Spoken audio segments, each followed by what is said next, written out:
Hey everyone, welcome! With summer coming, I thought it was a good idea to check the cooling on my Ryzen 7 1700 because at the moment I'm still using the stock cooler that came with it. I came up with this one. It's from Deepcool and it's the Gamerstorm Captain 240EX RGB. As the name implies, it comes with RGB on the water cooling, but not only on the water cooling, on the fans as well. So I'm not only upgrading the cooling on my Ryzen, I'm also upgrading the CPU. And I'm going with this one. It's the latest revision of the Ryzen series and it's the Ryzen 7 2700X. It's a octa-core CPU as well. It runs on 3.7 GHz with a boost to 4.3. We're going to unbox these two and we're going to install it in this video. After that I will run some benchmarks, but I will cover the benchmarks in a later video. Let's start with the CPU. So as for the packaging, you can see the box looks almost identical to the box that came with the first gen Ryzen series, except there is a nice Rave prism cooler illustrated on the box now. And this is also the first thing that comes out of the box. As you can see now, this is the new Ryzen 7 2700X. It's the main product, the heart of our computer. And as I mentioned before, the CPU clocks at 3.7 GHz with a boost up to 4.3 GHz. That's for the Ryzen 7 2700X, this one. This Ryzen 7 has a TDP of 105 watts. Compared to the older one, let's say the Ryzen 7 1700, which had a TDP of 65 watts, that's a difference of 40 watts. But if we set it up against its predecessor, the 1700X, which has a TDP of 95 watts, the difference is only 10 watts. Last but not least, the new Ryzen 2000 series CPUs are built on a new architecture called Zen Plus. It's an architecture fabricated on 12 nanometers as with the old one, the first generation, which were fabricated on 40 nanometers. And then we come to the Rave Prism cooler. The new cooler AMD included standard with their Ryzen CPUs.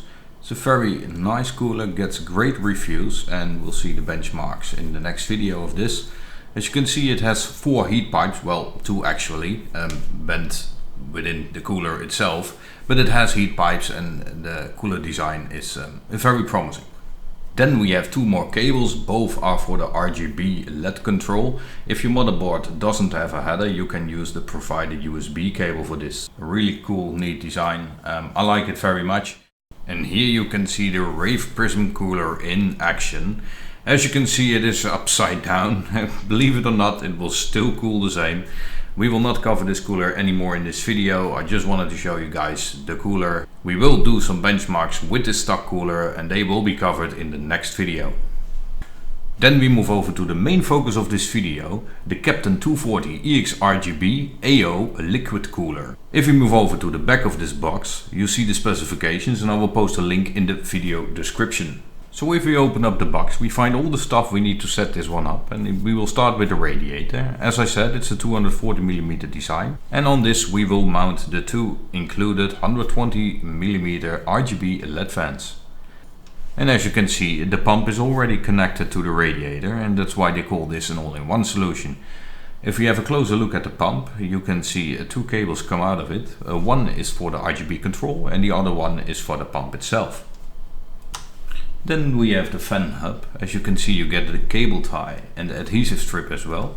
The fan hub itself, which acts as a splitter, on which you can connect up to 4 fans, so that's quite nice. Then we come to the do-it-yourself bag. This bag contains all the mounting tools for the AMD and the Intel sockets on which you can mount this AO on. As well with a nice case badge, the mounting plate that goes on the back of your motherboard, all that kind of stuff. So I will spare you the time. I will not go with every bolt and nut in this video. But in a bit we're going to mount this AO cooler and I will post in the video which components I use and which components go where. So it will be clear in this video what components to use that came with this package and with this do-it-yourself bag, so to speak. So let's start off easy by removing, in my case, the top of my case. Next, remove the CPU heatsink brackets, if any, like this, because they will be in the way when we install our new Captain. The next part is to get the back plate in place, and that one goes, as I mentioned before, on the back of your motherboard. And for that we will need number 4, and those are the screw bolts. You get 4 pieces of them and you can click them in the backplate as you see in the video now. And with all screw bolts in place on the correct mounting points of the backplate, it's time to attach the backplate to the motherboard. Then hold the backplate with one hand, while with the other hand you screw number 8, nut B, you get 4 of them, on the other side on the screws. These nuts have a protective film on them. They prevent damage on the motherboard, so make sure you have the correct side on the motherboard as you see here. So next we have number 11, the mounting brackets. Number 11 are for the AMD sockets. You also get mounting brackets for Intel. Those are on number 10, but we use number 11 for the AMD sockets. You can put these over the screw bolts you just mounted. And as you can see, these have a hole in the center. Make sure these two face inwards, like this. Don't forget to attach the fans to the radiator, because afterwards you probably won't be able to. So now we are done with our mounting set and we're ready to begin installing the water cooling itself, the heatsink and the radiator. The heatsink and pump, it comes with some sort of screw spring mechanism. They're already pre-installed. The only thing left to do is just align the pump and the heatsink and tighten the screws. So with the heatsink in place, it's time to connect the pump to the motherboard, and you may use the CPU fan header for this. And here you can see number 6, the case screw. You get 8 of them, and these will be used to mount the radiator to the chassis. So with all the hardware in place, it's time to do some cable management, and as you can see I'm not very good at it. So what we want to do now is connect the fans and the RGB headers. And because I have a Gigabyte AX370 motherboard, which is RGB sync capable, I will use the RGB header on my motherboard. And for that I will use number 17, it's the RGB sync cable. If your motherboard doesn't have a RGB header, you can use number 16, which is the RGB controller. This is also a good time for me to remove the hardware that I never use. This DVD drive for example. So we're getting close to the end now. One of the final steps is to connect the fans to the fan hub. And then you may connect the fan hub to the motherboard, for example the opt fan header. As finishing touch you may use the provided adhesive strip or the cable tie to make everything look really slick, which is in my case pretty hopeless I guess. And then we will end up with something like this.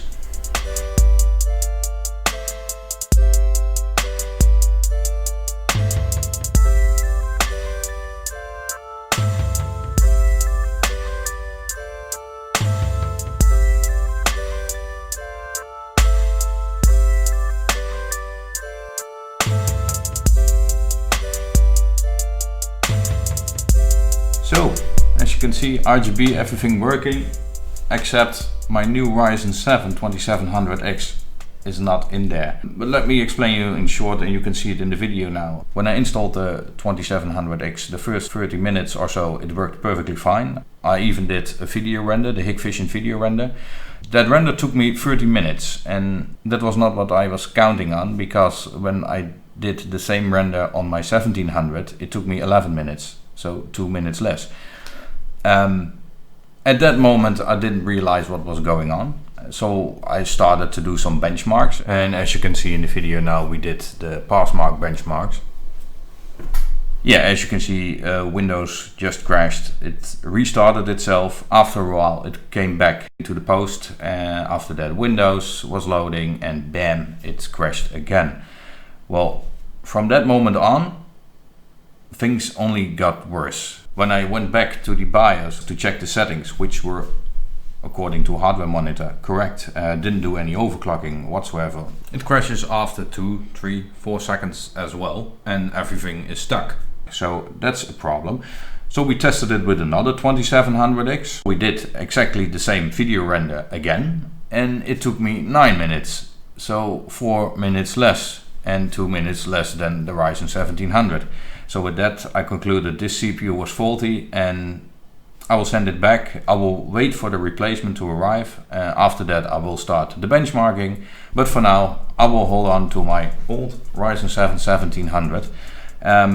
With that, I will conclude the video. If you have any comments, suggestions, maybe some advice, please leave them down in the comment section. If you want to see more of our videos, please subscribe. Thank you for watching and hope to see you in the next one. Bye!